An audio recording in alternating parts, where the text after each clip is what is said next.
श्री स्वामी समर्थ अवधूत चिंतन श्री गुरुदेव दत्त.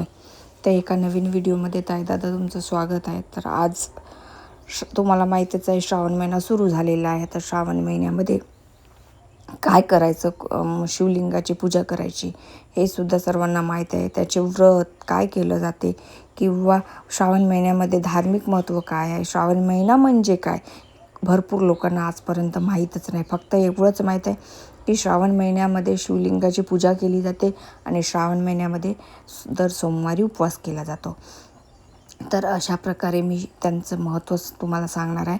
आणि सर्वप्रथम मी कधी पण पूजा करताना स्वतःला गोमूत्र हातावर टाकून थोडं स्वच्छ करून घेते, तर नंतरच देवपूजेला सुरुवात करते. तर श्रावण महिना म्हणजे हा पवित्र काळ मानला जातो. या महिन्यामध्ये व्रत केले किंवा उपासना केली किंवा भक्तीचा काळ मानला जातो, तर ते अधिक पटीने त्याचा लाभ होतो. तसेच या महिन्यात सर्वत्रकडे पाऊस पडतो, पण यावर्षी पाऊस हा खूप कमी आहे. कदाचित तुमच्याकडे असेल, पण आमच्या भागात इकडे खूप कमी आहे. तसेच पृथ्वीवर सर्वीकडे हिरवगार असतो. या महिन्यात खूप सारे झाडांना फुलं असतात. हा महिन्यामध्ये म्हणजेच या 2-3 कालावधी पकडला तर गणपती, गौरी, श्रावण, नागपंचमी, नारळी पौर्णिमा, रक्षाबंधन, गोकुळाष्टमी यासारखे अनेक मोठे सण या महिन्यात असतात आणि निसर्ग पण सुंदर असतो. श्रावण महिन्यामध्ये प्रत्येक सोमवारी भगवान शिवाची पूजा केली जाते. विशेष म्हणजे उपासना केली जाते. जसंच या सोमवारी तांदूळ म्हणजे शिवमूठ करायचं आहे, तर तांदूळ टाकायचं. तसेच याचे धार्मिक महत्त्व म्हणजे श्रावण महिना भगवान शिव यांना अत्यंत प्रिय आहे. या महिन्यामध्ये त्यांची आराधना केल्यास इतर दिवसापेक्षा अधिक तरी पटीने जास्त पुण्य मिळते. तसेच याच महिन्यामध्ये देव आणि राक्षसांनी मिळून समुद्र मंथन केले होते. त्यातून निघालेले हलाहल नावाचे भयंकर विष राक्षसांनी भगवान शिव यांनी स्वतः प्राशन केले, म्हणजेच पिऊन घेतले. विष पिण्यामुळे शिवांचा कंठ निळा पडला, म्हणूनच त्यांना नीलकंठ असे सुद्धा म्हटले जाते. शिवाची आग शांत करण्यासाठी सर्व देवतांनी त्यांच्यावर गंगाजल आणि दुधाचा अभिषेक केला होता. म्हणून आज आपण शिवलिंगाची पूजा करतो. सगळ्यांनी सांगितलं आहे, म्हणून शिवलिंगावर दूध टाकतो, शिवलिंगावर बेलपत्र वाहतो, शिवलिंगावर गंगाजल वाहतो. पण त्याचं महत्त्व काय आहे अजून समजलं नाही. तर याच महिन्यामध्ये शिवलिंगावर जल आणि दूध यासाठी टाकलं जातं किंवा समुद्र मंथन हे युद्ध राक्षस आणि देवामध्ये झालं होतं. तिथून विष निघलं आणि त्या विष प्राशन आपल्या महादेवाने केलं. त्याचंच देह शांत करण्यासाठी दूध आणि गंगाजलचा अभिषेक केला जातो.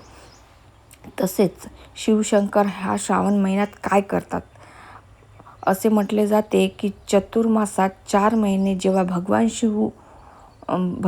विष्णू क्षीरसागरात योगनिद्रेत असतात, तेव्हा विश्वाचा कारभार भगवान शिव सांभाळतात. श्रावण महिन्यात ते कैलास पर्वत सोडून माता पार्वतीसोबत पृथ्वीवर राहतात आणि भगवान शिव या महिन्यात पृथ्वीवर राहून आपल्या भक्तांच्या हाकेला धावून जातात. जे भक्त त्यांची मनापासून पूजा करतात त्यांच्यावर प्रसन्न होतात आणि सुख समृद्धीचे आशीर्वाद देतात. तसेच भक्तांच्या दुःखाचे निवारण करण्यासाठी भगवान शिवशंकर या दिवसात भक्तांनी अर्पण केलेले जल, बेलपत्र आणि दूध स्वीकार करून त्यांचा सर्व त्रास आणि पापे नष्ट करतात.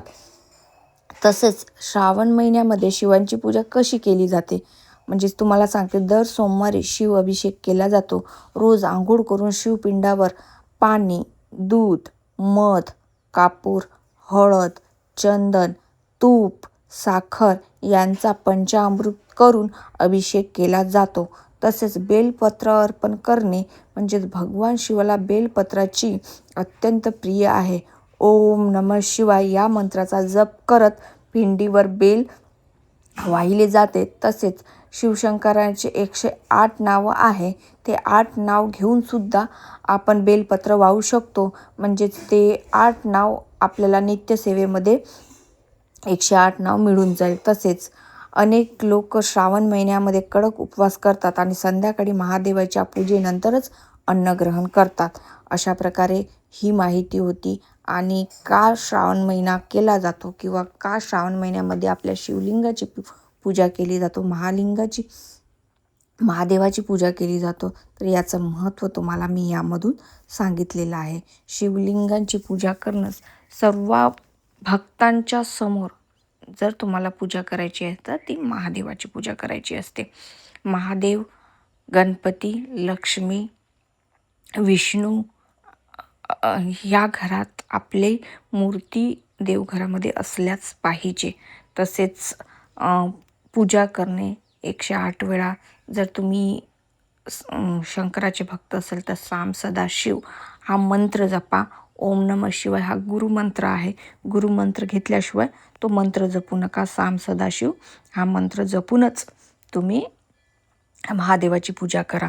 तसेच तुम्ही इतर दिवशीसुद्धा साम सदाशिव जर शंकराचे खरंच भक्त असेल तर साम सदाशिव हा मंत्र निरंतर जपत राहा. तर अशा प्रकारे ही आपली पूजा संपन्न झाली. आय होप तुम्हाला हा माझा छोटासा ब्लॉग आवडला असेल. तोपर्यंत श्री स्वामी समर्थ.